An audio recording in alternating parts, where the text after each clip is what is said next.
बेबाक मुनसिफ में आप सभी का इस्तकबाल है। मैं हूं खुर्शीद रब्बानी।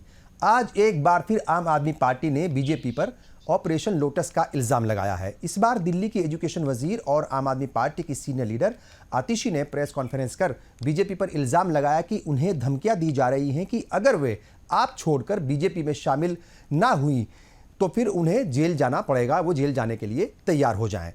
इससे पहले आम आदमी पार्टी के एक विधायक एमएलए भी इसी तरह का इल्ज़ाम लगा चुके हैं। उधर सुप्रीम कोर्ट से आज आम आदमी पार्टी को बड़ी राहत मिली है। सुप्रीम कोर्ट ने आज आम आदमी पार्टी के लीडर और राज्यसभा एमपी संजय सिंह को जमानत दे दी है। इस बीच दिल्ली के सीएम अरविंद केजरीवाल की अहलिया सुनीता केजरीवाल से आम आदमी पार्टी के कई सीनियर लीडर और दिल्ली हुकूमत के कई मिनिस्टर्स ने मुलाकात की, जिसके बाद ये कयास लगाए जा रहे हैं कि क्या अब सुनीता केजरीवाल दिल्ली की गद्दी या फिर दिल्ली की कुर्सी संभालेंगी।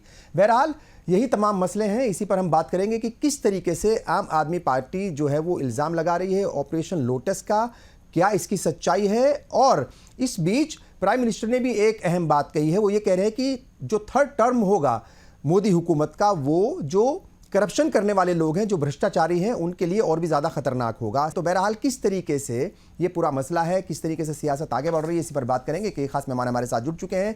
बीजेपी से मुकेश त्यागी जी हमारे साथ हैं, कांग्रेस से नजरे हसन साहब हमारे साथ हैं, आम आदमी पार्टी से नरेंद्र सोनी जी हैं और समाजवादी पार्टी से कपीश श्रीवास्तव जी भी हमारे साथ जुड़ चुके हैं। तमाम मेहमानों का मैं स्वागत करता हूँ, इस्तकबाल करता हूँ। और नरेंद्र सोनी जी, पहला सवाल आप ही से। एक बार फिर जो है वही ऑपरेशन लोटस की बात हो रही है, मतलब यानी आम आदमी पार्टी को तोड़ने का इल्ज़ाम लगाया है और इस बार सीनियर लीडर हैं आतिशी जाहिर तौर पर और वजीर भी हैं दिल्ली हुकूमत की, तो उनके इस इल्ज़ाम को हल्के में भी नहीं लिया जा सकता। लेकिन बीजेपी फिर बार बार वही कहती है कि भाई सबूत क्या है। तो कुल मिलाकर के क्या बताना चाहेंगे, क्या वाकई ही ऐसा हो रहा है, आम आदमी पार्टी को तोड़ने की कोशिश की जा रही है? देखिए, ऐसा जो है ना, भारतीय जनता पार्टी की तरफ से बार बार कहा जा रहा है। देखा यह गया है कि इनको लगा था कि जैसे ही आम आदमी पार्टी की सीनियर लीडरशिप को हम जेल में डाल देंगे, उसके बाद आम आदमी पार्टी खत्म हो जाएगी, इनमें कोई दम नहीं बचेगा। लेकिन उसके बाद देखा यह गया कि 31 मार्च को जैसे बड़ी एक विशाल रैली का आयोजन हुआ दिल्ली के रामलीला मैदान में, लाखों लोग पहुंचे, सड़कें भर गई, मैदान भर गया। ये लोग परेशान हो गए कि अब क्या किया जाए, पार्टी तो अभी भी चल रही है, पूरी ताकत से चल रही है, तो कौन चला रहा है?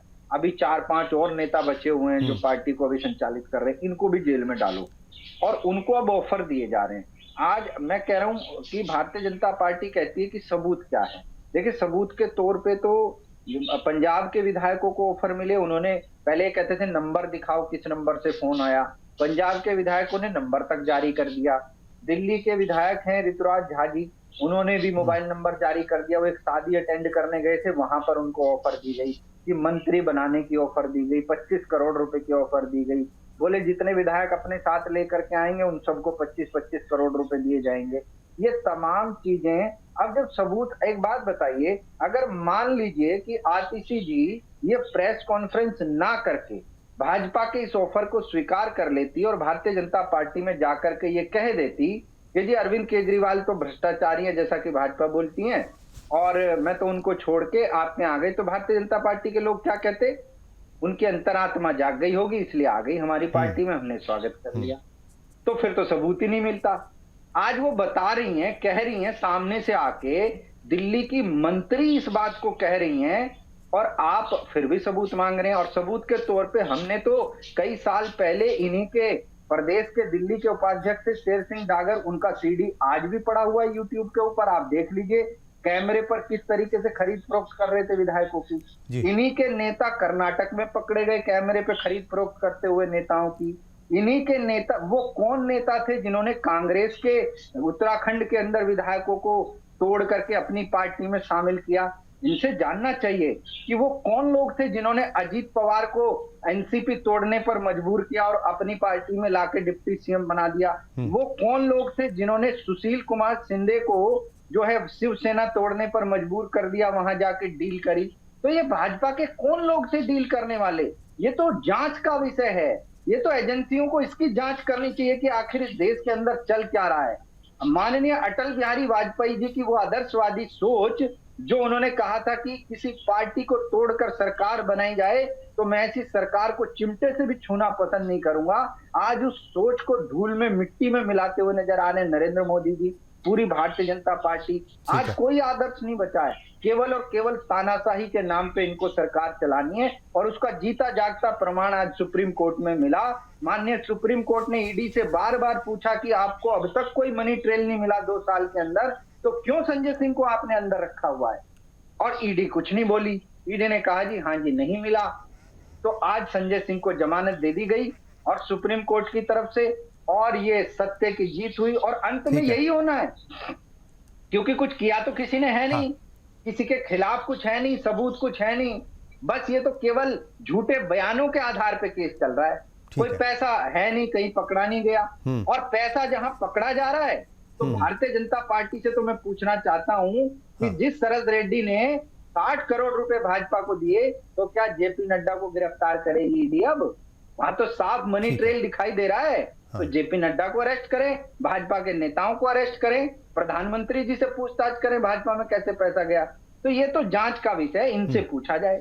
नजर अहसन साहब, कैसे आप देख रहे हैं? एक बार फिर जो है वो ऑपरेशन लोटस की बात हो रही है, और जाहिर तौर पर यह भी बार बार बात हो रही है कि जो इंडिया ब्लॉक की अभी 31 मार्च को एक बड़ी रैली हुई रामलीला मैदान में, उससे बीजेपी घबरा गई, और उससे घबरा कर ही ये इस तरीके से अपोजिशन पार्टियों को और खासतौर से उन पार्टियों को जो इंडिया ब्लॉक का हिस्सा है उन्हें परेशान करने की कोशिश की जा रही है। और आतिशी का जो आज का बयान है, प्रेस कॉन्फ्रेंस उन्होंने की, कल ही उन्होंने एक्स पर लिख दिया था, एक पोस्ट डाल दी थी कि कल एक बहुत बड़ी प्रेस कॉन्फ्रेंस, एक बहुत बड़ा खुलासा मैं करूंगी।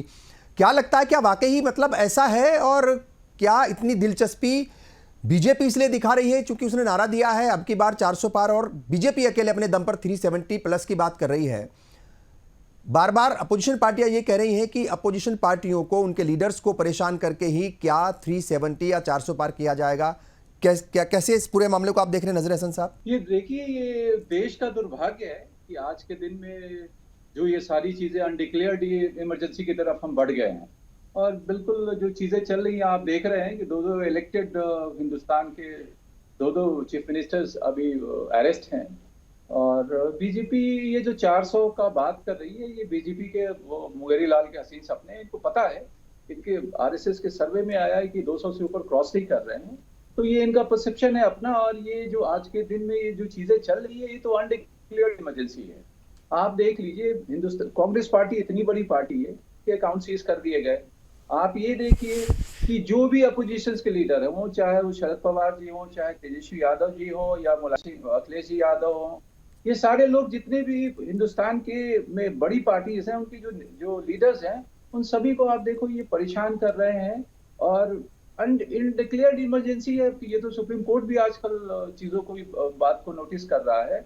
और बड़ी तकलीफ की बात है कि हिंदुस्तान जैसे खूबसूरत मुल्क में ये बीजेपी जो ये 400 का आंकड़ा दिखा करके जो चमचम काल बता रही है, हिंदुस्तान का ये चमचम काल है, ये बहुत बुरा फेज है। और आगे आने वाली जो मतलब जो चीजें हैं वो अच्छी दिख नहीं रही है हिंदुस्तान की जमहूरियत के हिसाब से। अगर आप देखें, ठीक है, बिल्कुल अच्छी चीजें नहीं दिख रही है। इसको पूरी वर्ल्ड मीडिया भी इसको वॉच कर रही है और देख रही है। आपने देखा होगा जर्मनी का क्या स्टेटमेंट आया है, आपने देखा होगा जब केजरीवाल जी अरेस्ट हुए तो अमेरिका का क्या स्टेटमेंट आया है। तो world media and world political जो अथॉरिटी है वो सारी चीजों इस चीजों को वॉच कर रही है, और ये जमहूरियत के लिए बिल्कुल अच्छी चीज नहीं है। और हम तो अब मुझे ऐसा लगता है कि हम एक इमरजेंसी दौर से गुजर रहे हैं। ठीक है, इससे पहले मुकेश जी आपसे मैं रिएक्शन लूं। एक जो है वो कपीश जी हैं समाजवादी पार्टी के, जाहिर तौर पर वो उनका भी कुछ इस पे अपनी सोच विचार होंगे, कोई उनका बयान होगा पार्टी की तरफ से, एक कुछ वो कहना चाहेंगे। क्या कहेंगे साहब, ये जो पूरा मामला चल रहा है, आम आदमी पार्टी लगातार यही इल्ज़ाम लगा रही है कि जिस तरीके से मध्य प्रदेश, कर्नाटक या दूसरे सूबों में पार्टियों को तोड़ा गया, महाराष्ट्र में पार्टियों को तोड़ा गया, शिवसेना को तोड़ा गया, एनसीपी को तोड़ा गया, अब वैसे ही पंजाब और दिल्ली में खासतौर से वो आम आदमी पार्टी के नेताओं को तोड़ने की कोशिश की जा रही है ताकि यहां पर हुकूमत जो है वो गिरा करके बीजेपी आ जाए सत्ता में। जब शुभेंदु अधिकारी पर लगाओ, हेमंत सरसरवा पे लगाओ, अजीत पवार पे लगाओ, छगन भुजबल पे लगाओ, और फिर उनको अपने साथ लाओ और पार्टी से साफ कर लो और उनको कुछ पद दे। तो आपकी ने जो बात कही वो इसको प्रूव कर रहा है, ये लालच उन्हें भी दी गई, या तो तुम जेल जाओ और नहीं तो हमारे साथ आओ, और हमारे साथ आओगी तो धन हमारे पार्टी में कोई कम तो है नहीं भाई। फेक कंपनियां बनवा के हमने धन लिया है, जिसकी 200 करोड़ की एसेट नहीं थी उसने 2,500 करोड़ दिया है, और जिनके गोद में हमने सारी संपदा उठा के हिंदुस्तान की रख दी उन्होंने एक पैसे का भी बॉन्ड नहीं दिया है। बस ये है कि वो फेक कंपनियों के माध्यम से दिया है। और तुम चिंता ना करो, क्योंकि सैया भय कोतवाल तो डर किसका, हमारे ऊपर अभी कोई जांच नहीं होगी और हमने सारे संवैधानिक चूल्हे हिला दी हैं। जैसा हम चाहेंगे वैसे लोकतंत्र में हम जो है वहां तानाशाही चला लेंगे। तुम हमारे पास आ जाओ, मंत्री भी बना देंगे, पद भी दे देंगे, तुम्हें पैसा भी दे देंगे, जो कहो सो। बस एलिगेशन लगा देना केजरीवाल साहब बड़े करप्ट आदमी हैं। देखिए आज तो सुप्रीम कोर्ट ने भी बात कह दी जी। संजय सिंह बाहर आ रहे हैं। इन्होंने ये सोचा था कि केजरीवाल साहब को जेल में डालने के बाद आम आदमी पार्टी जो है धाराशाही हो जाएगी और सौरभ भारद्वाज और आतिशी पर जब हम एक चढ़ाव चढ़ा देंगे तो ये जो है बिखर जाएंगे। लेकिन साहब ये तो मानना पड़ेगा कि सुनीता केजरीवाल जी ने जिस तरीके से अपने आप को मैनेज किया है, क्योंकि उन्होंने कभी जीवन में ये सोचा नहीं होगा, वो इंडियन इकोनॉमिक सर्विसेज से हैं और वो आयकर की कमिश्नर हैं और कमिश्नर ये भी थे। इन लोगों ने पद के लालच किए बगैर देश सेवा में उसको त्यागा है। चाय कंपनी नहीं त्यागी उन्होंने जी। एक रिपोर्टेड पद त्यागा है, आईएएस के अंदर सेलेक्ट होकर के त्यागा है। तो आप इस बात को सोचो कि कौन सही कह रहा है, कौन झूठ कह रहा है। ठीक है। और हकीकत यही है कि अज्ञा विद्या विदधाति विनयम, अगर किसी के अंदर विनम्रता होती तो विद्या जब सही होती तभी होती है। वो चीज तो हमें भारतीय जनता पार्टी में दिखती नहीं है। उन्होंने वर्तमान समय में इतिहास कायम किया है साहब। आज तक भारत के इतिहास में कभी ऐसा नहीं हुआ कि सिटिंग मुख्यमंत्री जो है वो जेल गया हो। यहां पे तो विद की ऐसी धज्जियां उड़ाई गई हैं जिसको पूरा वर्ल्ड रिकॉग्नाइज कर रहा है कि किस तरीके की तानाशाह भारत के अंदर चल रही है। ठीक है। और आतिशी जी के बातों का समाजवादी पार्टी समर्थन करती है और हम कंधा से कंधा मिलाकर उनके साथ खड़े हैं। मुकेश त्यागी जी, बहुत सारे सवाल हैं। जाहिर तौर पर तमाम लोगों के बयान आपने सुने जितने भी यहाँ पर इस वक्त मौजूद हैं पैनल में, और सब यही कह रहे हैं कि बीजेपी साम दाम दंड भेद अपनाकर किसी भी तरीके से दिल्ली और पंजाब को डिस्टर्ब करना चाहती है, किसी भी तरीके से अपोजिशन लीडर्स को, अपोजिशन पार्टियों को परेशान करना चाहती है, ताकि इंतखाबात में जो लोकसभा इलेक्शन चल रहे हैं उसमें अपोजिशन पार्टियां या जो भी बीजेपी के मुखालिफ पार्टियां हैं वो ज़्यादा बढ़ चढ़ करके आगे इलेक्शन में हिस्सा ना ले सकें। कुल मिलाकर के डिस्टर्ब करने की पूरी कोशिश की जा रही है। और आज तो अगर कोई एक सूबे की कोई वजीर, कोई मिनिस्टर ये इल्ज़ाम लगाए तो जाहिर तौर पर उसको हल्के में नहीं लिया जा सकता। क्या कहेंगे मुकेश जी? नहीं, बेबुनियाद लांछन है, बेबुनियाद एलिगेशंस हैं। वो कहते हैं seizures wife should be above suspicion. अब जिस प्रकार से रक्षक जो है भक्षक बन गए हैं और जो भेड़िया जो है वो बकरी की खाल में घूम रहे हैं, तो वो एक प्रकार से उसका एक्सपोजर हो गया है और इनका जो है पर्दा पाश हो गया है। अब इनको दुख यह है कि उनका जो असली चरित्र था, जो उनकी असली स्ट्रैटेजी थी कि बहुत सिंप्लिसिटी के माध्यम से, सरलता के माध्यम से हम देश को लुभावने बातें कर करके उनका कॉन्फिडेंस जीते हैं। तो मैं समझता हूँ केजरीवाल जी का जो चरित्र है वो सबके सामने आ गया है कि किस प्रकार से शीश महल बनाया इन्होंने, किस प्रकार से इन्होंने अपने बड़ी बड़ी गाड़ियों के बड़े बड़े साधन का उपयोग किया। इसमें तो कोई दो राय नहीं है कि किस प्रकार से वो सरलता से अपने उस भव्य मकान में रहे जहां पे 1-1 करोड़ के पर्दे लगे। तो ये तो उनका चरित्र है। जो कहते थे मैं कभी राजनीति ज्वाइन नहीं करूंगा, वो सक्रिय राजनीति में आ गए। अन्ना हजारे जो इनके गुरु थे उनको धोखा दे दिया इन्होंने। तमाम शीला दीक्षित को हरा के ये चुनाव में जीते। कांग्रेस ने इनके खिलाफ कंप्लेंट्स लिखाई। जो भी कंप्लेंट्स लिखाई गई हैं ये भारतीय जनता पार्टी ने नहीं लिखाई गई हैं, ये कांग्रेस ने कंप्लेंट करी है कि शराब में घोटाला हुआ है। और जब चीफ सेक्रेटरी ने ये उठाया कि इस नई शराब घोटाले के अंदर जो है बहुत सारी इरेगुलरिटीज हैं, और जब एलजी ने उसको उठाया तो इन्होंने जो है वो नई शराब पॉलिसी विड्रॉ कर ली। अब आप देखिए कोरोना के टाइम में लोग जो है प्राथमिकताएं थी कि भाई किस प्रकार से लोगों को सहायता की जाए। इन्होंने शराबों की दुकान खोल दी, 1 बोतल की जगह 2 बोतल मिलती थी, रात रात भर लाइन लगी रहती थी, संक्रमण इतना तीव्र था। आप उस समय देखिए इनकी प्राथमिकताएं क्या थी। तो कौन सा ऐसा दबाव था जो नई शराब पॉलिसी में ला करके अगर ईडी ने उसका उजागर किया, और देखिए ईडी ने उजागर करना एक बनता है। चलिए मैं मान सकता हूं अगर आप ये बार बार कहते रहते हैं कि भारतीय जनता पार्टी, लेकिन जुडिशरी तो भारतीय जनता पार्टी कंट्रोल नहीं करती है। क्यों नहीं मनीष सिसोदिया को अभी तक बेल मिली? सत्येंद्र जैन को दोबारा क्यों जेल में जाना पड़ा? सुप्रीम कोर्ट के इंटरवेंशन के बाद भी, मदाखलत के बाद उनको फिर से जेल पे जाना पड़ा। तो कोई तो प्रथम दृष्टा साक्ष्य ऐसे होंगे मगर जिससे हाँ, जो उनके ऊपर चार्जेस लगे हैं या जिस धारा के तहत लगे हैं, पीएमएलए जो है वो बड़ा एक टिपिकल मामला है, उसमें इतना आसान नहीं है जमानत लेना। तो मेरा ख्याल कि उसको भी एक बार देखा जाना चाहिए जरूर। नहीं, वो तो देखिए, आप ऐसे जुडिशियल रिव्यू के लिए डाल सकते हैं। अगर आप पीएमएलए के कोई कॉन्स्टिट्यूशनल प्रोविजन कॉन्ट्रडिक्ट करते हैं आपकी फंडामेंटल राइट्स को, आपको उसके, तो आप जाकर के उसको चैलेंज कर सकते हैं। उतना आप जितना वो कॉन्स्टिट्यूशन के खिलाफ है उसको आप स्ट्राइक डाउन करा सकते हैं। ऐसे बहुत से कानून हुए हैं। तो यहाँ पे देखिए क्या है, मैं आपको बताऊं, ये सब लोग स्टूडियो में आकर के चिल्ला कर बोलते हैं। आतिशी जी ने लंबी चौड़ी प्रेस कॉन्फ्रेंस करी, क्यों? क्योंकि केजरीवाल ने कोर्ट के आगे बोल दिया कि भाई मेरा कोई लेना देना नहीं इस मामले में। सीधे जो है आतिशी जी और सौरभ भारद्वाज नायर के साथ मिलकर के बात करते थे, और क्या होता था इसके बारे में वो अपने आप को अभी भी बहुत इनोसेंट बालक और बहुत ही भोले इंसान की मैं तो बिल्कुल जानकार नहीं हूँ। वो भूल गए हैं कि आर्टिकल 75(3) के अंदर कलेक्टिव रिस्पॉन्सिबिलिटी का प्रोविजन है। अगर आपका कोई कैबिनेट मिनिस्टर या कोई पॉलिसी अप्रूव होती है तो कैबिनेट के तमाम सदस्य जो हैं वो उसके लिए जिम्मेदार होते हैं, उनकी कलेक्टिव रिस्पॉन्सिबिलिटी होती है, और वो इसको अपने मिनिस्टर के ऊपर डाल रहे हैं। अब आतिशी को लगा कि अब तो मेरा नाम आ गया है, क्योंकि चीफ मिनिस्टर खुद ही बोल रहे हैं। तो अब उन्होंने प्रेस कॉन्फ्रेंस प्रीएम्प्टरी, इसको कहते हैं प्रीएम्प्टरी, कि मैं अपने आप को प्रीएम्प्ट कर लूं, ये कहकर कि साहब भारतीय जनता पार्टी ने पैसा ऑफर किया, ये किया है।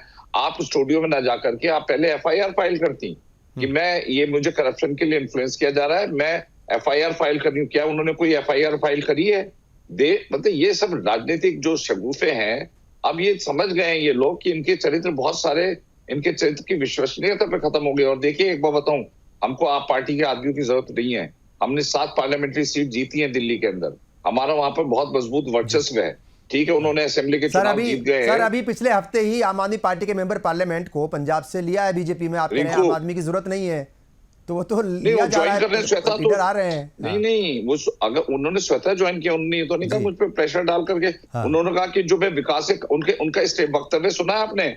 उन्होंने कहा जो मैं अपने विकास से काम करना चाहता हूँ मुझे करने नहीं दे रहे हैं। वैसे भी आजकल देखिए चुनाव का वक्त है सर, चुनाव का वक्त है आजकल। जो है हर कोई अंतरात्मा की आवाज पर वो पार्टियां बदल रहा है। हमने देखा आज जो है वो एक 4 बार मेंबर पार्लियामेंट रह चुके थे कांग्रेस के, तेलंगाना से वो बीजेपी में शामिल हो रहे हैं। कई सारे बीजेपी के लीडर जो है वो कांग्रेस में आ रहे हैं। तो ये नेताओं का आना जाना चल रहा है इस दौरान। मगर चूंकि आप तो देखिए माया नगरी में रहते हैं, अक्सर फिल्म इंडस्ट्री से भी आपका ताल्लुक है। मगर एक बात तो मानेंगे साहब, मुंबई का जिक्र मैंने इसलिए किया क्योंकि महाराष्ट्र में शिवसेना और जो है वो एनसीपी को जिस तरीके से टूटी दोनों पार्टियां, और दोनों पार्टियां टूटने के बाद बीजेपी के साथ मिलकर के हुकूमत में आई, तो जाहिर तौर पर वो इल्जाम फिर सीधा बीजेपी पर ही लगता है।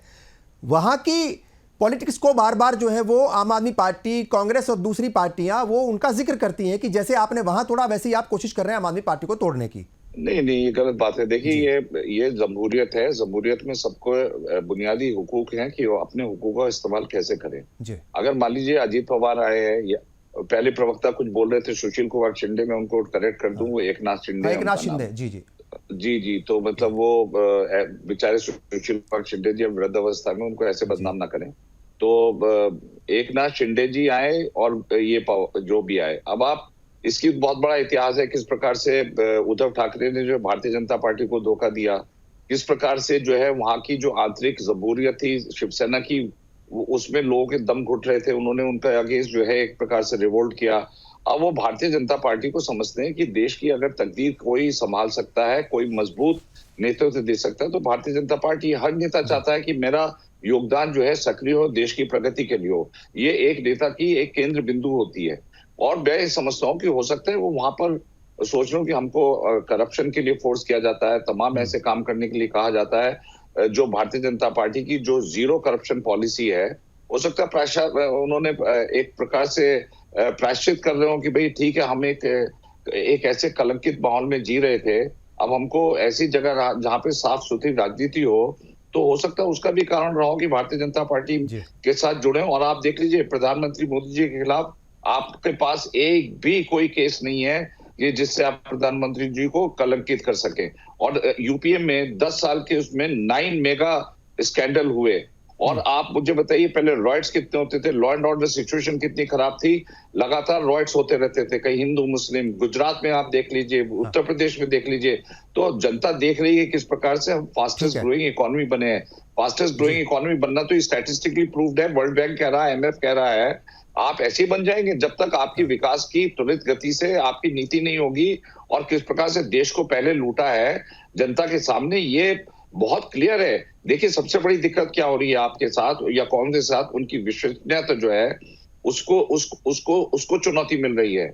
ना तो कांग्रेस को कोई लोग गंभीरता से लेते हैं, पहले 400 से ऊपर पहुंच गई थी इनकी संख्या, आज मुश्किल से 52 पे रह गए हैं। तो इनकी जो विश्वसनीयता है वो लगातार गिरती जा रही है, क्योंकि इन्होंने कहा लपेट लो। हम केजरीवाल जी इतने महत्वाकांक्षी हो गए, वो जाकर के बनारस में चुनाव लड़ रहे हैं प्रधानमंत्री मोदी। उनके प्रधानमंत्री बनने का जो सपना था, अब उसके लिए धन की आवश्यकता है, तो उन्होंने धन का खर्चा किया गोवा और पंजाब के चुनाव में। ठीक है, उनको आंशिक सफलता मिल रही है, उनको बहुत शुभकामनाएं हैं, आगे भी बढ़े।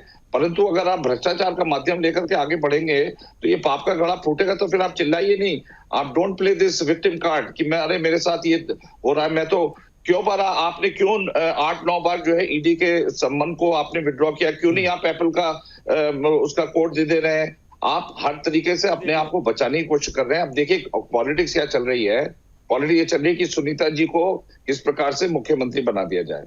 और ये अब ये भी सोच रहे हैं कि हम भी, ये भी मौका अच्छा है कि अब हम चीफ मिनिस्टर बन सकते हैं। तो सब लोग अपना अपना यहाँ पर जो है शतरंज का खेल खेल रहे हैं। ठीक है। और देखिए मैं तो समझता हूँ कि दिल्ली को प्रेसिडेंशियल रूल में लाना चाहिए, क्योंकि यहाँ पे अराजकता जो है प्रशासनिक व्यवस्था को चरमरा देगी। वो वैसे भी दिल्ली के पास, दिल्ली हुकूमत के पास कितनी जो है वो शक्तियां या कितनी पावर बची है, ये भी एक मतलब बड़ी बहस का मुद्दा है। चूंकि पहले ही पार्लियामेंट में बिल पास करके आम आदमी पार्टी बार बार इस बात को कहती है कि उसे कमजोर करने की कोशिश की गई है। इससे पहले नरेंद्र सोजी मैं आपके पास आऊं। नरेंद्र जी, कपीश जी कुछ कहना चाह रहे थे। कपीश जी, सुप्रीम कोर्ट ने जब महाराष्ट्र के तोड़फोड़ के मामले में अपना वर्डिक्ट दिया था तो उन्होंने स्पष्ट रूप से कहा था कि ये असंवैधानिक किया गया है जी। और कि वो उद्धव ठाकरे साहब ने दे दिया था, इसलिए कंटिन्यू करनी। एक बात तो इनके ऊपर साफ है, वो भी सुप्रीम कोर्ट का है, तो ये बच नहीं सकते। अब दूसरी बात हम ये कह रहे हैं साहब इतने लंबे समय तक ये लोग जेल में क्यों हैं?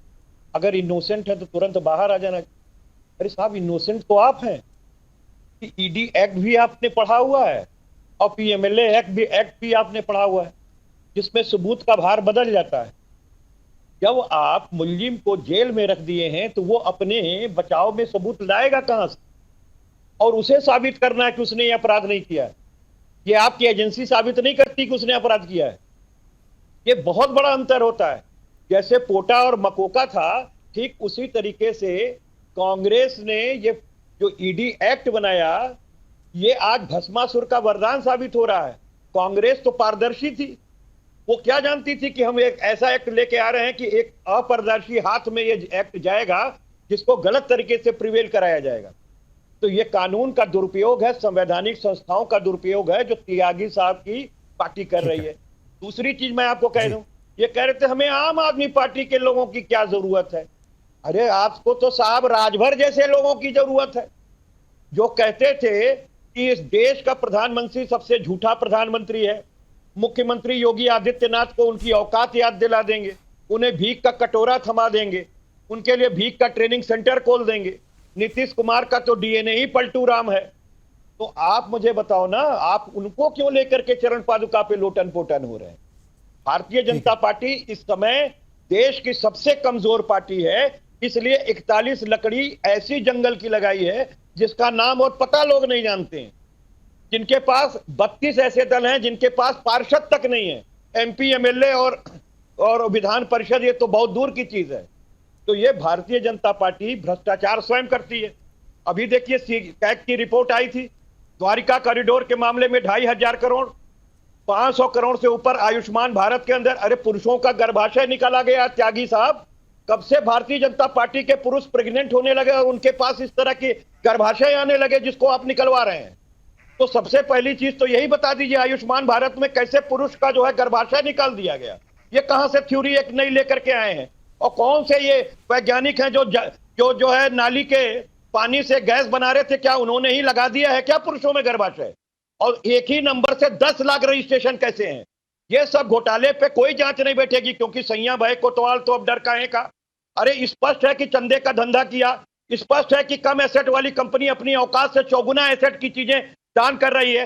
आपको मालूम है कि 22 ऐसी कंपनियां हैं जिनको आप ईडी और सीबीआई की रेड डलवाते हैं और 15 दिन 1 महीने बाद आपको वो जाकर के 50-50 करोड़ का बॉन्ड लेते हैं। तो ये तो सीधी बात है, आपके पास तो बरामदगी है। मुझे बताइए केजरीवाल साहब के पास से कै पैसे की बरामदगी है? मुझे बताइए सिसोदिया साहब के पास से कै पैसे की बरामदगी है? तो केवल वहां पर दूसरी नीति। और आपके एलजी साहब क्यों नहीं गिरफ्तार हो रहे हैं? एलजी साहब ने क्या उस शराब नीति पर दस्तखत नहीं किए थे? अगर केजरीवाल साहब ने दस्तखत किए, अगर सिसोदिया साहब ने किया, आतिशी ने किया, संजय सिंह ने किया, तो मोदी कैबिनेट जेल में क्यों नहीं है? इस धंधे के खेल में, चुनाव चंदे के धंधे के खेल में क्यों इस तरीके की डिस्पैरिटी की जा रही है? क्यों कानून का बेजा और गलत इस्तेमाल किया जा रहा है? ठीक है। आप कैसे लोगों के बीच जाकर के इस बात को साबित करेंगे? आपके पार्टी में तो बरामदगी है, नड्डा साहब को तो सीधे जेल चली जाना चाहिए। कहाँ है वो ठीक साहब? है, और नरेंद्र उन सोनी पैसों जी, का आपने हाँ, सरकारों ठीक है, को मैं आपके तोड़ने में पास आ लगा रहा हूं। दिया। मुकेश जी से बहुत सारे जवाब लेंगे, लेकिन नरेंद्र सोनी जी पहले आपसे जो है वो कुछ जवाब ले लेते हैं, चूंकि मुकेश जी ने बहुत सारी बातें कही थी। वो कह रहे थे कि यहाँ पर ये चल रहा है कि कौन चीफ मिनिस्टर बनेगा। आप सुनीता जी का जो है वो नाम आगे आ रहा है, पिछले कई दिन से चल रहा था। कल भी बीजेपी ने प्रेस कॉन्फ्रेंस की थी और सुधांशु त्रिवेदी जी भी यही बोल रहे थे कि वहाँ पर सुनीता जी को आगे बढ़ाया जा रहा है। और आज बहुत सारे पार्टी के लीडर्स भी मिले हैं और जो है मिनिस्टर्स भी मिले हैं, तो जाहिर तौर पर कुछ ना कुछ चल रहा है, वो तो आप ही बताएंगे। मगर बार बार बीजेपी ये कह रही है कि आम आदमी पार्टी हर रोज जो है वो मनोहर कहानियां, नई नई मनोहर कहानियां लेकर के आ जाती है। भाई अगर आपको अप्रोच किया गया है तो फोन आया होगा, फोन की रिकॉर्डिंग होगी। हर कोई पहले भी कहा था 1.5-2 साल पहले की रिकॉर्डिंग हम देंगे, मगर वो रिकॉर्डिंग आज तक नहीं मिली किसी को। मुकेश जी का सीधा सवाल यह है कि भाई अगर आपके सामने कोई ऑप्शन है या मतलब जो है आपको कोई लालच दे रहा है पार्टी तोड़ने का, तो उसकी रिकॉर्डिंग करी होगी आपने, या कोई वो बंदा आया होगा आपके पास या फोन आया होगा, तो उसकी शिकायत क्यों नहीं की आपने पुलिस में प्रेस कॉन्फ्रेंस से पहले? साहब ने जो अभी बातें रखी वो काफी कुछ, मैंने कल भी आपके चैनल पे कहा था, आज भी कह रहा हूं, हाँ। कि जितने सबूत भाजपा मांगेगी उससे कहीं ज्यादा सबूत यूट्यूब पे आज भी पड़े हुए हैं। शेर सिंह डागर इन्हीं के तो प्रदेश के उपाध्यक्ष थे दिल्ली के, उनका सीडी आया था आम आदमी पार्टी के विधायकों को खरीद फरोख्त करते हुए। क्या कार्रवाई होगी उस पर बताइए जरा। अभी जो भाई साहब ने बिल्कुल सही कहा कि सैया भाई कोतवाल तो डर काहे का, सब कुछ तो इन्हीं का है। कहां करें रिपोर्ट, कहां जाएं, क्या करें बताइए। और नंबर कहते थे कि नंबर दिखाओ, तो नंबर भी जारी कर दिया, मोबाइल नंबर भी बता दिया। करो ना जांच, करते क्यों नहीं हो? मोबाइल नंबर दे दिए हैं, किस आदमी ने संपर्क किया, किस मोबाइल नंबर से किया, वो भी दे दिए हैं। और मैं तो बार बार कह रहा हूं कि वो व्यक्ति को आप जांच में निकाल के लेके आइए ना, जिसने शिंदे को तोड़ करके नई पार्टी भाजपा के साथ मिलकर सरकार बनाने पर डील कर दिया। उस आदमी को ढूंढिए जिसने अजीत पवार से डील कर ली, जाके एनसीपी को तुड़वा दिया। आप उस आदमी से डील करिए जिसने उत्तराखंड में कांग्रेस के विधायकों को तोड़ने की डील करी थी। वो कौन था? वो भाजपा के ही तो थे, और वही तो भाजपा के थे जो कर्नाटक में कैमरा पे जो है खरीद फरोख्त करते हुए उनका वीडियो जारी हुआ था। उनको क्या सजा हुई बताइए, या क्या जांच हुई बताइए। ये एक भारतीय जनता पार्टी ऐसी पार्टी है जिसके राष्ट्रीय अध्यक्ष बंगारू लक्ष्मण कैमरे पर रिश्वत लेते हुए पकड़े गए थे। इनकी क्या बात करते हैं? ये क्या भ्रष्टाचार की बात करेंगे? ये तमाम भ्रष्टाचारियों को आज इन्होंने भाजपा में शामिल कर लिया है, और ये कह रहे हैं बड़े बड़े मंचों से चिल्ला चिल्ला के हम भ्रष्टाचार से लड़ाई कर रहे हैं। अरे काहे की लड़ाई कर रहे हो भाई? आपने बताइए कि नीरव मोदी, मेहुल चोकसी हैं, ये कहां गए? ललित मोदी, विजय माल्या कहां गए? कहां है? कब इनको एजेंसियां पकड़ेंगी? क्यों नहीं पकड़ पाई आज तक? कहां पर हैं? देश के 140 करोड़ लोगों की खून पसीने की कमाई को लेकर भाग गए, और आपने भगाया। और आप ही के वकील जिनको आपने टिकट दिया नई दिल्ली से, बांसुरी स्वराज, वो ललित मोदी का केस लड़ती हैं। उनकी ललित मोदी से रोज बात होती है, और इनको नहीं मिल रहा ललित मोदी। ये कह रहे हैं हमें तो मिल नहीं रहा। अरे बांसुरी स्वराज को गिरफ्तार करिए ना, उनसे पूछ लीजिए, वो बता देंगी कि कहां है ललित मोदी। क्यों नहीं बताएंगी? आपने टिकट दिया है नई दिल्ली से चुनाव लड़ने के लिए, ये वही बांसुरी स्वराज हैं जो चंडीगढ़ में जो अनिल मसीह, जिसने गबन किया भारतीय जनता पार्टी का एजेंट बनकर और भाजपा का मेयर बनवा दिया, और पहली बार इतिहास में सुप्रीम कोर्ट को सामने आकर आम आदमी पार्टी के कैंडिडेट को विजयी घोषित करना पड़ा, सारे देश के सामने। यही बांसुरी स्वराज भारतीय जनता पार्टी की जो टिकट पर नई दिल्ली से चुनाव लड़ रही हैं, यही उस केस में इनके बचाव पक्ष में खड़ी हुई थी सुप्रीम कोर्ट के अंदर। तो क्या सबूत दें, कितने सबूत दें? सारा देश सबूत ही सबूतों से भरा पड़ा है। लेकिन भाई साहब ने अभी बहुत बढ़िया बात कही, सैया भाई कोतवाल, तो अब डर काहे का? इनको क्या डर है? सारी ईडी, सीबीआई, इनका सब तो इनकी जेब में है, इनका कौन क्या बिगाड़ सकता है? तो देखिए, आज देश के लोकतंत्र का मजाक बनाया जा रहा है, आज देश की संवैधानिक संस्थाओं का मजाक बनाया जा रहा है, आज पूरे देश का पूरी दुनिया में मजाक और जिस तरीके से बन रहा है, उसकी भारत की छवि खराब करने के लिए पूरे तरीके से ये भाजपा जिम्मेदार है। इनको इतिहास कभी माफ नहीं करेगा। ठीक मैं है, इजाजत चाहूंगा रब्बानी साहब। ठीक है मुकेश त्यागी जी, देखिए बहुत सारी बातें हैं और सौरभ भारद्वाज भी लगातार यही कह रहे हैं कि जो ईडी है वो फर्जी थ्योरी बना रही है, और उन्होंने तो बहुत सख्त अल्फाज का इस्तेमाल कर दिया। वो कह रहे हैं कि ईडी और सीबीआई को जो है वो गोवा के समुद्र में जाकर के जो है वो डूब जाना चाहिए, इस तरह की वो बातें कर रहे हैं। बार बार वो इसी बात को कह रहे हैं कि अगर पार्टी को वो नहीं तोड़ पा रही है बीजेपी, तो वो दूसरे तरीके अपना रही है, एजेंसियों का इस्तेमाल कर रही है, और हो सकता है कि अब राष्ट्रपति शासन जो है वो लगाने की बात कर ले। और वो खुद, आप भी इस बात की जो है वो तस्दीक कर रहे हैं, आप खुद भी डिमांड कर रहे हैं इस बात की कि राष्ट्रपति शासन यहाँ पर जो है प्रेसिडेंट रूल लग जाना चाहिए दिल्ली में। तो बार बार आम आदमी पार्टी का यही इल्ज़ाम है कि वो एजेंसियों का इस्तेमाल करके उन्हें तोड़ने की, परेशान करने की और एक तरीके से उनका मोरल डाउन करने की कोशिश कर रही हैं। आतिशी ने भी यही कहा कि आम आदमी पार्टी का मोरल डाउन करने की कोशिश की जा रही है, लेकिन ऐसा नहीं होगा किसी भी कीमत पर। हम अखिलेश यादव के खिलाफ कोई एक्शन हुआ, मायावती जी के खिलाफ कोई अखिलेश जी को भी अब एक मिला है सर, सीबीआई का भी नोटिस कुछ दिन पहले ही। ठीक है, लेकिन जो रेगुलर उसमें चला आ रहा है। हाँ। आप मुझे बताइए कि लालू प्रसाद यादव जी, जो कि सजाए याफ्ता हैं हाँ। और 17 साल जेल काट चुके हैं, उनके साथ ये खड़े हुए हैं। कांग्रेसी जिन्होंने इनके अगेंस्ट कंप्लेंट करी, उनके साथ ये खड़े हुए हैं। तो इनका जो अगर ये चरित्र के मजबूत होते तो कहते हैं हम किसी भ्रष्टाचारी के साथ नहीं खड़े होंगे। इनका भ्रष्टाचार में स्वर मिला करके इनकी फ्रीक्वेंसी मैच कर रही है। ये भ्रष्टाचारियों के साथ खड़े हुए हैं। इंडिया गठबंधन में मेजॉरिटी के पीछे जो है बहुत बड़े बड़े करप्शन के एलिगेशन लग चुके हैं। यूपीए लालू प्रसाद यादव के खिलाफ तो बीजेपी ने कंप्लेंट करी थी। ऐसे बहुत से मुख्यमंत्री जो हमारे साथ नहीं है पर उनके खिलाफ कोई एक्शन नहीं है। तो ये कहना कि साहब केजरीवाल जी को सिंगल आउट कर रहे हैं, मैं समझता हूँ बिल्कुल बेबुनियाद बात कर रहे हैं ये। अरे भ्रष्टाचार हुआ है, शराब नीति में बिल्कुल साफ है। क्यों आपने नई शराब नीति विड्रॉ करी? उसके पीछे कुछ तो कारण रहा होगा। अब आप कह रहे हैं लेफ्टिनेंट गवर्नर ने तो सीबीआई को रेफरेंस दिया है, चीफ सेक्रेटरी ने रेफरेंस को दिया है। यहाँ तक की खबर थी कि चीफ सेक्रेटरी को झापड़ भी मारा हुआ है। अब वो कहाँ तक सही है गलत है वो बाद में पता लगेगा। आप कानूनी कार्यवाही कुछ करते नहीं। आतिशी जी आकर के प्रेस कॉन्फ्रेंस कर देती हैं, मोबाइल नंबर दे रही हैं। अरे आप पहले जाके अपना जो कानूनी प्रक्रिया उसको निभाइए। अब ये कहना कि सब सही है भाई कोतवाल तो डर काहे का? आपने क्या पहल करी कानूनी कार्यवाही को इनिशिएट करने के लिए? तो ये मैं समझता हूँ कि ये सिर्फ राजनीतिक एक शगुफे हैं और राजनीति का माहौल है, इसमें इस प्रकार ये स्कोरिंग कर रहे हैं। लेकिन इनका जो ठोस बुनियाद है वो सिवाय अपने आप को बचाने का है, क्योंकि अब जो है इनका पाप का घड़ा पूर्ण रूप से भर चुका है और तथ्य जो है ईडी ने इकट्ठे कर चुके हैं।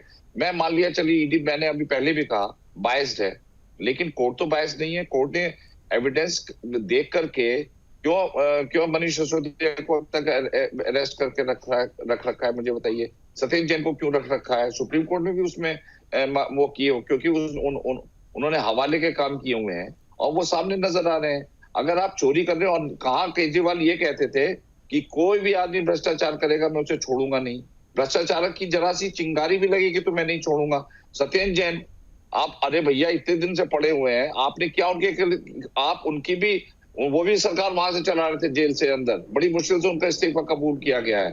मनीष सिसोदिया जो कि 18 मंत्रालय को संभाल रहे थे वो भी वहीं से चलाना चाहते थे।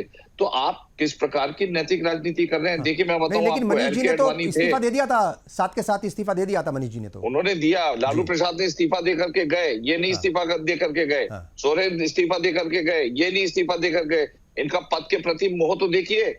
मैं आपको बता दूं नैतिकता क्या होती है। वो ठीक है सर, लेकिन वो कह रहे हैं कि मैं बेकसूर हूं, मैंने कसूर किया ही नहीं, मुझे तो मतलब फंसाया जा रहा है ताकि मैं इंतखाबात में जो है वो पार्टी के लिए वोट ना मांग सकूं, लोगों के बीच ना जा सकूं। वो बार बार ये कह रहे हैं, वो कह रहे हैं मैं इनोसेंट हूं, इसलिए मैंने इस्तीफा नहीं दूंगा, मैंने कोई गलती नहीं की। इन्होंने कहा मैं विपासना में जा रहा हूं, इन्होंने कहा मैं नो कॉन्फिडेंस मोशन लेके आ रहा हूं।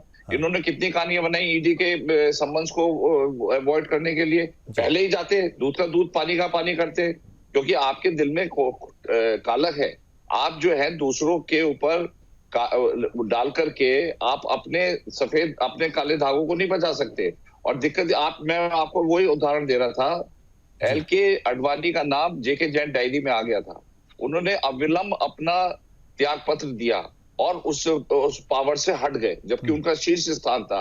अरे भाई, जब आपके ऊपर दाग लग चुका है, ईडी मोदी जी का भी नाम आया था, आपके ऊपर फाइंडिंग दे रही है, आप त्याग पत्र दीजिए, जुड़े हुए हैं। सहारा और बिरला की डायरी में 50 करोड़ रुपए की नुमाइंदगी करते थे, इसलिए मैं कह रहा हूँ उनका जो आधार है वो बहुत सफा, मतलब बहुत ही क्लीन पॉलिटिक्स को लाने का उनका इंडिया फॉर अगेंस्ट करप्शन का वो था, और अब वो इंडिया फॉर करप्शन बन गए। तो मैं इसलिए कह रहा हूँ कि उनके, ठीक है सर, मैं आऊंगा वापस आ रहा हूँ। ये कह रहा हूँ कि उनका, ठीक है, हाँ कर लीजिए पूरा, जो चरित्र है। मुझे देखिए एक शेर याद आ रहा है, चमन को सींचने में कुछ पत्तियां जड़ गई होंगी, यही इल्जाम हम पर लग रहा है उनकी रहनुमाई का। तो इन्होंने तो चमन को रौंद डाला है। अब 2-4 हमारे इधर उधर के केस ला करके ये हमारी छवि को खराब करना चाहते हैं, पर जनता इनको गंभीरता से ले नहीं रही। आप देखिएगा चुनाव में कैसे हर्ष होगा इन लोगों का। नजर हसन साहब, ये बार बार एक बात कही जाती है प्राइम मिनिस्टर की तरफ से भी और बीजेपी के तमाम लीडर्स की तरफ से भी कि कांग्रेस या फिर इंडिया ब्लॉक को, ज्यादातर उनके जो इंडिया ब्लॉक की पार्टियां, ज्यादातर जो दल हैं, ज्यादातर जो लीडर हैं, तमाम नहीं ज्यादातर, उन्हें वो आम जनता, आम लोग जो हैं, आम वोटर्स, वो बहुत सीरियसली नहीं लेते। तो क्या वजह है कि अभी तक भी, ये बात तो बार बार कही जाती है कि अभी तक भी इंडिया ब्लॉक की तरफ से कोई पीएम फेस जो है वो सामने नहीं आया? किसी एक लीडर के ऊपर कोई कैसे भरोसा करेगा, चूंकि प्राइम मिनिस्टर और बीजेपी लगातार जो है वो इल्जाम लगाती हैं या लगातार जो है वो एक तरीके से हमलावर होते हैं ये बात कह करके कि जितने भी करप्ट लोग हैं, जितने भी करप्ट पॉलिटिशियंस हैं, वो सारे जमा हो गए और नाम दे दिया इंडिया ब्लॉक का। क्या जवाब है इसका? बीजेपी आज के दिन में सबसे करप्ट पार्टी। आप देख ले, जितने भी लोग बड़े बड़े करप्शन में इन्वॉल्व थे, चाहे अजित पवार जी को देख लीजिए, अभी रेड्डी ब्रदर्स को लेटेस्ट देख लीजिए, नीतीश जी को देख लीजिए, जो भी लोग थे। अच्छा, नीतीश जी जब तक आपके साथ थे, जब तक जो है वो महागठबंधन का हिस्सा थे, तब तक ठीक थे। अब वो टूट गए तो वो भी करप्ट हो गए। डाल दें, वो सारी चीजें साफ सुथरा होके दूसरे साइड से एकदम नीट एंड क्लीन वो चीजें बाहर निकल के आएंगी। देखिए, ये आज के दिन में ये जो कुछ हो रहा है, जो चीजें चल रही है, जमहूरियत के लिए बिल्कुल अच्छी नहीं है, बिल्कुल अच्छा साइन नहीं है ये। क्योंकि बीजेपी जो चीज बेसिकली क्या है कि डेस्परेट हो गए हैं, क्योंकि ये चंदे के धंधे में बुरी तरीके से एक्सपोज हो गए। चंदे का जो धंधा चल रहा था, इसमें बुरी तरीके से एक्सपोज हो गए। जो महामानव, जो हमारे देश के वजीर आजम हैं, ये आज के दिन में इनकी क्रेडिबिलिटी जीरो रह गई है। इन पे कोई यकीन करने को तैयार नहीं है। आज आप देख लीजिए कि आज जो भी इन्वेस्टिगेशन एजेंसी है, इवन दो सुप्रीम कोर्ट को कहना पड़ रहा है कि सीबीआई अपना काम करे और बड़े मामलों को देखे, तो ये ईडी, सीबीआई सबको बार बार अपोजिशन पॉलिटिकल पार्टीज को, लोगों को परेशान करना, थ्रेटनिंग करना।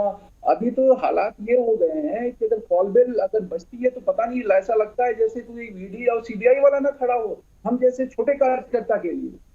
तो बड़े नेताओं की तो बात छोड़ दीजिए आप। तो आज के दिन में मुल्क बहुत ही जो महामानव जो अपने आप को साबित कर रहे थे विश्व गुरु, ये बुरी तरीके से क्रेडिबिलिटी इनकी खत्म हो गई है।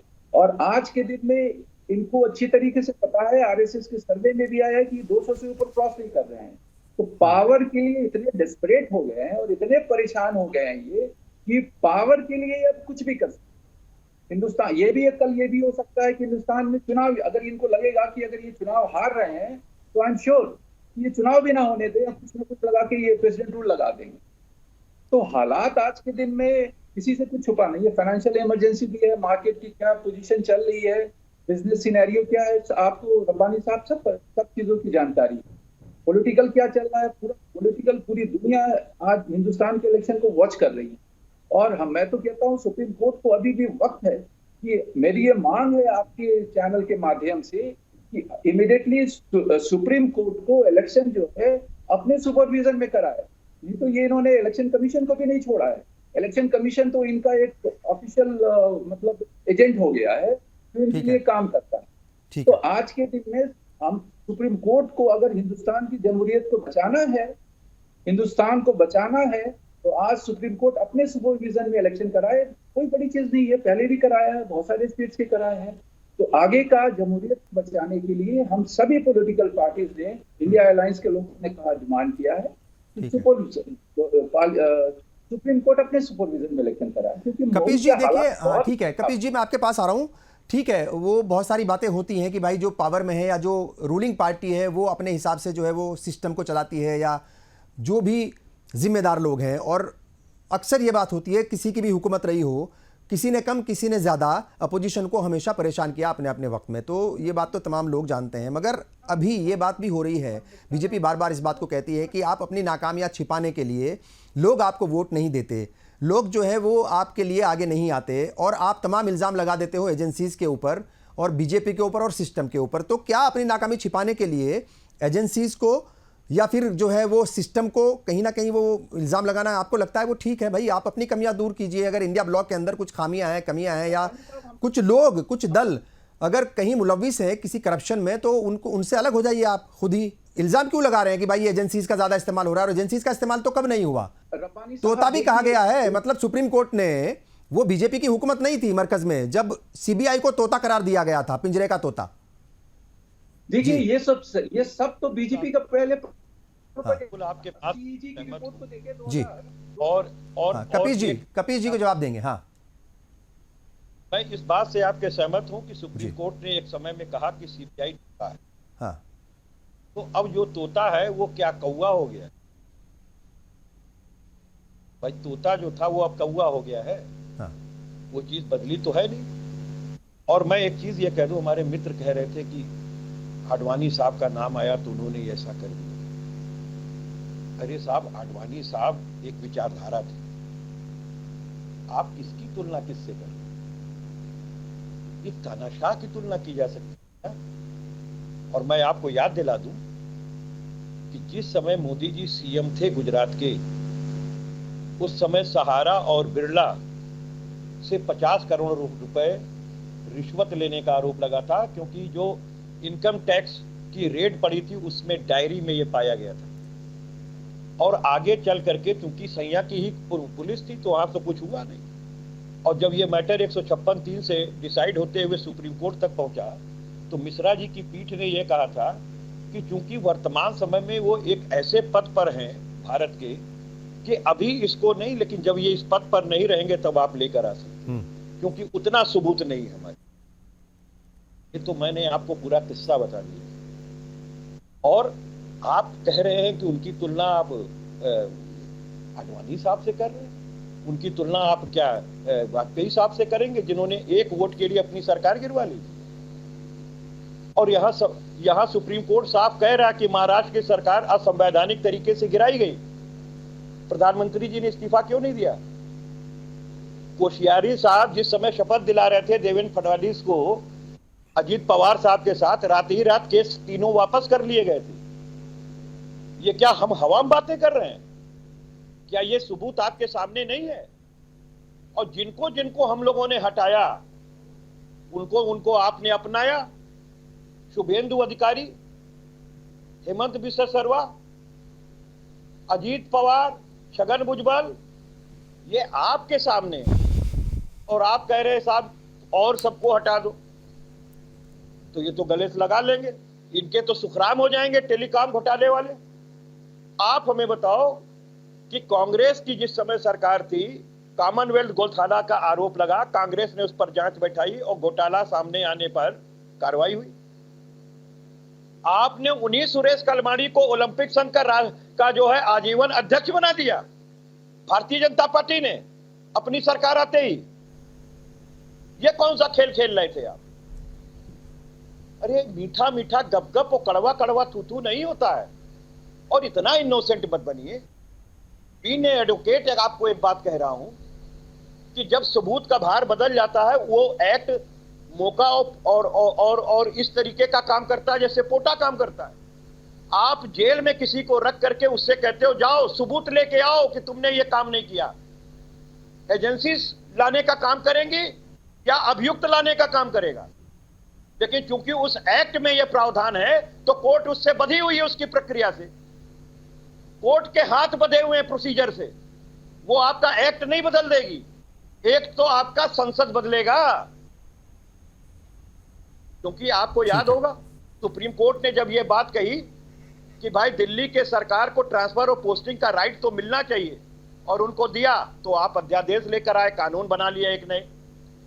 आपको याद होगा जब सुप्रीम कोर्ट ने कहा कि मुख्य न्यायमूर्ति जो है वो ईसी के इलेक्शन में रहेगा, सिलेक्शन में, लेकिन आपने एक पहले अध्यादेश लाए और बाद में उसको कानून बना दिया कि नहीं साहब, एक प्रधानमंत्री रहेगा, एक कैबिनेट मिनिस्टर रहेगा और एक नेता प्रतिपक्ष रहेगा, लेकिन इस सुप्रीम कोर्ट का न्यायमूर्ति कतई नहीं रहेगा। ये तो बड़ा बेईमान आदमी है, यही ना, इसीलिए ना आपने उनको हटाया। ठीक है, क्यों हटाया उनको? मुकेश जी से, एक मिनट रुक जाइए, अब मुकेश जी से जवाब ले लेते हैं। लोकतंत्र जी, की तो ठीक है। सबसे बड़ी धरोहर है वो है हमारी ईवीएम। 2016 से 2018 के बीच में 19 लाख ईवीएम मिसिंग है, और कर्नाटका कोर्ट के अंदर आप जवाब लगाने से भाग रहे हो, ना ईसी लगा रहा, ना आप लगा रहे हो। कहां गई वो 20 लाख ईवीएम? और जिस देश में ईवीएम पे लोकतंत्र टिका हो और 20 लाख ईवीएम गायब हो, उस पर आप भरोसा कैसे कर सकते हैं? ठीक है मुकेश जी, चूंकि वक्त की कमी है, देखिए बहुत सारी बातें हुई हैं, मगर यहाँ एक मोटी बात छन करके ये आई है कि भाई बीजेपी जो है वो अलग तरह की सियासत और साफ सुथरी सियासत करने की बात करती थी या दम भरती थी, मगर अभी उसके ऊपर भी वही इल्जाम लग रहे हैं, वही एजेंसीज का बेजा इस्तेमाल, वही अपोजिशन पार्टियों को परेशान करना, वही अपोजिशन पार्टियों के लीडर्स को मतलब जो है वो तोड़ फोड़ करना पार्टियों में और हुकूमतें गिराना, सरकारें गिराना। ये पिछले कुछ सालों में देखा हमने, राजस्थान को छोड़ करके बाकी सब जगह जो है वो कामयाब रही है बीजेपी। ठीक है साहब, तो क्या कहेंगे, किस तरीके से मतलब जो जिस रास्ते पर चलने की बात कही जाती थी, क्या बीजेपी उस पर रास्ते पर चल रही है अभी? देखिए, सबसे पहले मैं समझता हूँ विपक्ष के इल्जाम की जो साजिश है, हाँ। वो बिल्कुल बेकार रही है। राहुल गांधी जी ने लगातार मुहिम छेड़ी कि चौकीदार चोर है, और किस प्रकार से उन्होंने सुप्रीम कोर्ट में जाकर के राफेल के मामले में अनकंडीशनल अपॉलॉजी मांगी। ये वही थे। फिर उसके बाद इन्होंने जाति जनगणना को लेकर के शुरू किया। फिर जब हिंडनबर्ग की रिपोर्ट आई तो अडानी को लेकर के इन्होंने बहुत हल्ला किया। तो तमाम इन्होंने जो इस प्रकार के इल्जाम तो ये लगाते आ रहे हैं, लेकिन इल्जामों को ये किसी भी प्रकार से सब्सटेंशिएट नहीं कर पाते हैं और जाकर के अंतर्गत माफी मांगते हैं। और उसके बाद जो है, आप मुझे बताइए, प्रधानमंत्री के कौन सा ऐसा इल्जाम है जो कोर्ट के माध्यम से प्रूव हुआ है? एक भी बता दीजिए मुझे। पर कोर्ट के माध्यम तो, कोर्ट के जरिए तो सर, कोर्ट के माध्यम से तो अभी तक अरविंद केजरीवाल या फिर मनीष सिसोदिया या फिर दूसरे लोगों पर भी साबित नहीं हुआ। हाँ, तो जब नहीं होगा तो अभी संजय सिंह बाहर आ गए हैं, उनको कोर्ट ने राहत दे दी है जी। तो अब जो ईडी के जो एक्ट्स हैं, वो तो एक्ट तो हमने नहीं बनाया, जाहिर तौर पर। ठीक है, चलिए, बहुत बहुत शुक्रिया। ठीक है, चूंकि वक्त की कमी है, मैं माफी चाहूंगा आपसे, वक्त की कमी है। तमाम मेहमानों का मैं शुक्रिया अदा करता हूं। ये एक मसला है, सियासी मसला भी है ये, और क्या कुछ होगा क्या नहीं होगा ये आने वाले वक्त में, चूंकि जैसे आज बेल मिली है संजय सिंह को, तो हो सकता है कि आने वाले वक्त में कोर्ट से कुछ राहत मिले इन पार्टियों को, खासतौर से आम आदमी पार्टी को। और आम इंतखाबात चल रहे हैं, जाहिर तौर पर एक एक कदम जो है वो बहुत अहम है इन तमाम लोगों के लिए, इन तमाम पार्टियों के लिए। बहरहाल, आपने प्रोग्राम देखा, बहुत बहुत शुक्रिया। हम कल फिर हाजिर होंगे एक नए मुद्दे के साथ, कुछ मेहमानों के साथ। तब तक के लिए मुझे और पूरी टीम को दीजिए इजाज़त। आदाब।